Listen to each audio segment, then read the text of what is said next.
Social media पर एक अश्लील वीडियो बहुत तेजी के साथ वायरल हो रहा था और ये वीडियो धीरे धीरे एक से दूसरे मोबाइल में, दूसरे से तीसरे मोबाइल में, एक व्यक्ति के पास जब ये वीडियो जाता है तो उसे लगता है कि शायद ये मेरे पड़ोस में रहने वाली लड़की है।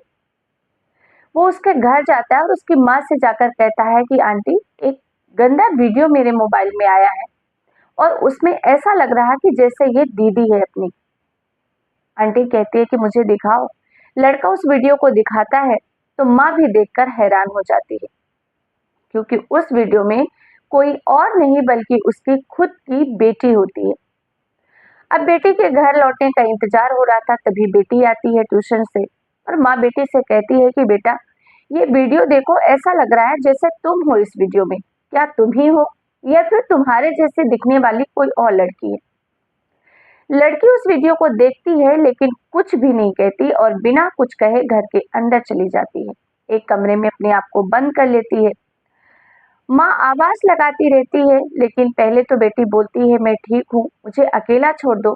लेकिन जब काफी समय तक कोई हलचल नहीं होती, गेट नहीं खुलता, तो माँ को चिंता होती है। माँ गेट खुलवाने की कोशिश करती है लेकिन कोई रिस्पॉन्स नहीं आता। उसके बाद जब गेट को तोड़ा जाता है तो पता चलता है बेटी तो मर चुकी है। सदमे की वजह से या किसी और रीजन से उसने अपने आप को खत्म कर लिया था। और बेटी की यह हालत देखकर माँ भी पागलों जैसी हो जाती है। बहुत बड़ा झटका लगता है और कुछ ही वक्तों के बाद माँ का भी देहांत हो जाता है। अब जैसे ही खबर पूरे गांव में फैलती है, सोशल मीडिया पर फैलती है, हर तरफ हड़कंप मच जाता है, क्योंकि ये पहला वीडियो नहीं था, बल्कि ऐसा एक एक करके कई वीडियो सोशल मीडिया पर वायरल हो रहे थे और वो भी उसी इलाके के, यानी आसपास के लगभग 6 से 7 गांव के लेडीजों के वायरल वीडियो थे, जो कि लगभग 40 से 50 वीडियो तेजी के साथ एक दूसरे के मोबाइल से वायरल हो रहे थे। ये घटना जैसे हड़कंप मचाती है, बात पुलिस स्टेशन तक जाती है और पुलिस को इसको छानबीन करने के लिए बोला जाता है कि आखिर ये वीडियो कहाँ से लीक हुआ है, कहाँ से वायरल किया गया है, इसकी जांच पड़ताल की जाए, तो शायद किसी और की जिंदगी बर्बाद होने से बच जाए। क्योंकि जब ये वीडियो वायरल हो रहे थे तो हड़कंप के साथ साथ कई रिश्तों, कई लड़कियों के रिश्ते, कई औरतों के रिश्ते तक टूट चुके थे। दोस्तों नमस्कार, मैं ज्योति सिंह आपके अपने चैनल क्राइम शूट में आपका हार्दिक स्वागत करती हूँ। वीडियो में आगे बढ़ने से पहले आप सभी से एक ही रिक्वेस्ट है, चैनल को सब्सक्राइब करें। साथ ही अगर कुछ राय देना चाह रहे हैं आप इस वीडियो को सुधारने में या कुछ कमी नजर आती है तो प्लीज सजेस्ट करें। दोस्तों जैसा मैंने आपको बताया, ये जो सच्ची घटना है वो राजस्थान के बाड़मेर की है। वहाँ का एक ग्रामीण इलाका होता है। वहां पर एक लड़का जो बड़े बड़े शादी फंक्शन होते थे वहां पर ढोल बजाने का काम करता था। उम्र लगभग 23 से 24 साल थी। देखने में भी काफी हैंडसम था, साथ ही उसके हाथ की जो कला थी ढोल बजाने की वो बहुत ही अच्छी थी।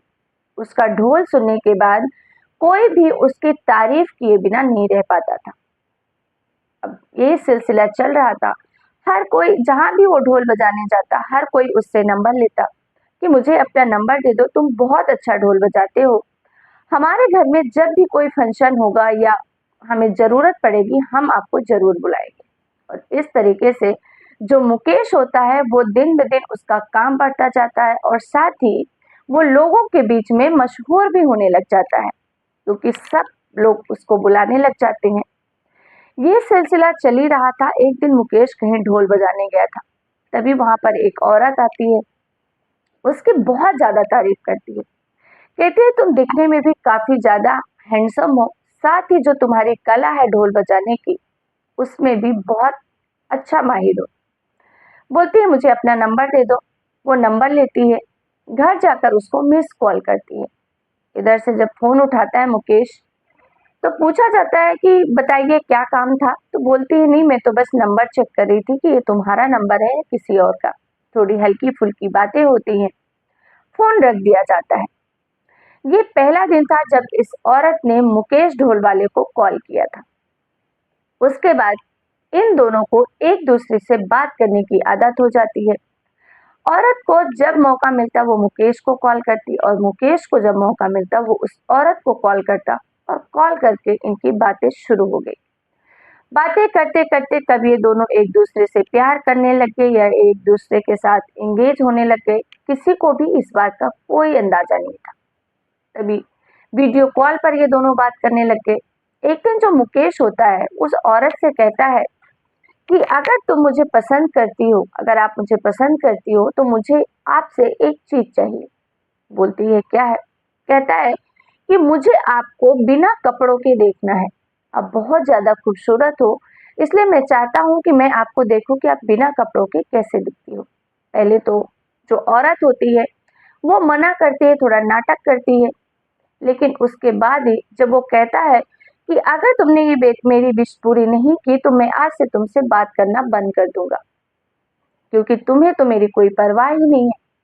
और इतना सुनने के बाद वो औरत तैयार हो जाती है और कब वो अपने कपड़े उतार कर उसको वीडियो कॉल पर ही दिखाना शुरू कर देती है। और ये थी उसके अश्लीलता की पहली सीढ़ी। उसको भी वो कैमरे में रिकॉर्ड कर लेता है। साथ ही अब वो उसके पास उसका अश्लील वीडियो आ चुका था, जो उसने वीडियो कॉल करके उसने उसे दिखाया था। अब वो उस औरत को कहता है कि मुझे तुमसे मिलना है और मुझे तुम्हारे साथ शारीरिक संबंध बनाना है।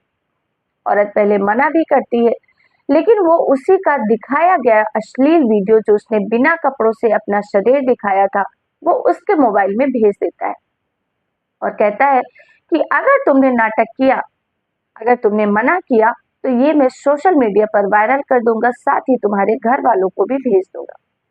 औरत परेशान हो जाती है और अब उसके पास ना करने का कोई ऑप्शन नहीं था। फिर एक दिन मुकेश, जब वो औरत घर पे अकेली थी, उसको बताती है और मुकेश उसके घर पहुंचता है एक कोल्ड ड्रिंक लेकर। कोल्ड ड्रिंक में पहले ही उसने नशीली दवाई मिला रखी थी। जाके पहले दोनों उसको कोल्ड ड्रिंक को निकालते हैं और औरत को कहता है कि कोल्ड ड्रिंक पियो, बहुत अच्छी है, उसके बाद हम अपना काम करेंगे। औरत कोल्ड ड्रिंक पी लेती है। कोल्ड ड्रिंक पीने के बाद ही उसकी स्थिति खराब होने लग जाती है, यानी कि वो बेहोशी की हालत में पहुंच जाती है।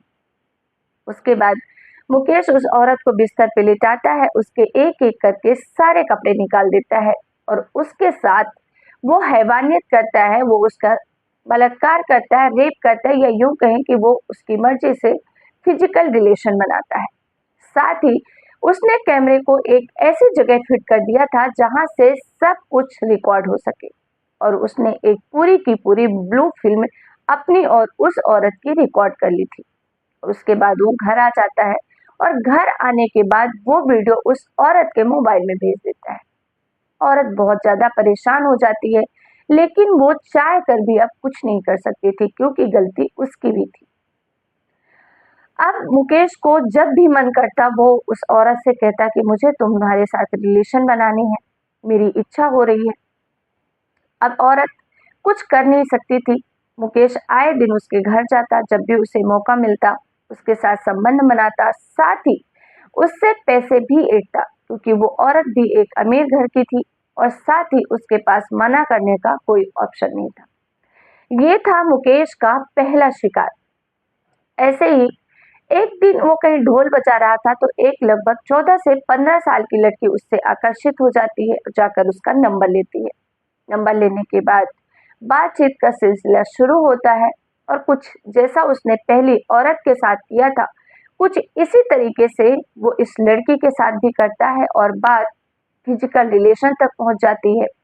और सेम उसी तरीके से उसको कोल्ड ड्रिंक पिलाई जाती है। जब वो बेहोशी की हालत में पहुंच जाती है तो उसके साथ वो शारीरिक संबंध बनाता है और पूरी की पूरी एक ब्लू फिल्म अपने मोबाइल में रिकॉर्ड कर लेता है। कहा जाता है जो पुलिस की रिपोर्ट सामने आई थी कि वो इस तरीके से लगभग 40 से 45 महिलाओं के साथ उसने अवैध संबंध बनाए थे, फिजिकल रिलेशन बनाए थे, साथ ही उन सभी का वीडियो भी बनाया था। क्योंकि दिन ब दिन उसकी लाइफ स्टाइल चेंज हो रही थी, उसके ब्रांडेड कपड़े, ब्रांडेड मोबाइल, हर शौक उसके बदल चुके थे और हर कोई ये सोचने पे मजबूर था कि आखिर ये रातों रात इतना अमीर कैसे बन गया। लेकिन किसी को इस बात का कोई अंदाजा नहीं था कि इसके पीछे की ये सच्चाई है। और इसी तरीके से जब ये सोशल मीडिया पर ये वीडियो वायरल हो रहे थे और उस लड़की का वीडियो उसकी माँ तक पहुंच जाता है और माँ अपनी बेटी को बताती है और उसके बाद वो बेटी अपने आप को खत्म कर लेती है और साथ ही सदमे से उसकी माँ की भी जान चली जाती है। तो दोस्तों, इस तरीके से एक ढोल बजाने वाले ने लगभग 40 से 45 औरतों की जिंदगियां बर्बाद कर दी। लेकिन यहाँ पर एक सोचने वाली बात ये भी है, यहाँ सबसे ज्यादा गलती उस लड़के की गलती तो थी ही, लेकिन यहाँ औरतों और लड़कियों की भी गलती थी, जो अपने संस्कारों को भूलकर इस तरीके के घिनौने काम करती थी। दोस्तों, इस घटनाक्रम को सुनाने का उद्देश्य किसी की भी भावनाओं को आहत करना नहीं है, बल्कि आप सभी को सचेत करना है, जागरूक करना है। जितनी भी क्राइम स्टोरी मेरे द्वारा बताई जाती हैं, इन सभी से आपको सीख लेना चाहिए और कहीं न कहीं अपने दिमाग में ये चीज़ ज़रूर रखनी चाहिए कि ऐसा करने पर ऐसा भी हो सकता है। अगर आप सावधानी बरतेंगे, तो भविष्य में किसी भी कठिनाई का सामना नहीं करना पड़ेगा। फिर मिलेंगे एक नई सच्ची क्राइम स्टोरी के साथ। तब तक के लिए आप सबका बहुत बहुत धन्यवाद। जय हिंद, जय भारत।